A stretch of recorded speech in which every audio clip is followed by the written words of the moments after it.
நான் ஈரோட்ல இருந்து தான் வரேன். தலைவரோட மாநாட்டுக்காக வந்திருக்கேன். சின்ன வயசுல இருந்து ஒரு தீவிரமான ஒரு விஜய் ஃபேன்.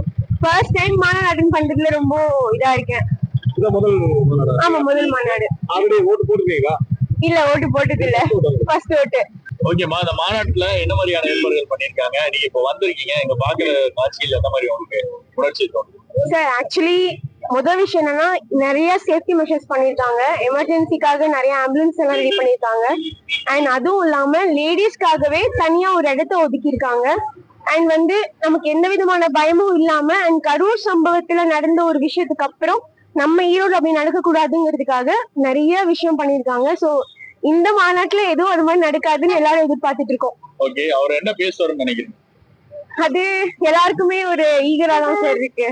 தலைவரோட ஸ்பீச்காக தானே எல்லாருமே வருது. சோ என்ன பேசுவாருன்னு தெரியல. கண்டிப்பா இந்த தேர்தல்ல அவர் வெற்றி பெறும் பட்சத்துல அவர் என்ன செய்யணும்னு நினைக்கிறேன் சார்? அது நம்ம சொல்லவே வேணாம் சார். பிகாஸ் என்ன சொல்றது, இப்ப இருக்கிற கவர்மெண்ட் இந்த இதுல என்னென்ன நடக்குது அண்ட் என்னென்ன நடந்துட்டு இருக்குன்னு சொல்லிட்டு நம்ம எல்லாரும் பாத்துக்கிட்டு இருக்கோம். சோ இதுக்கப்புறம் என்ன நடக்க கூடாதுங்கிறதுல தலைவர் உறுதியா இருக்காரு. சோ அது அவரு பாத்துப்பாரு.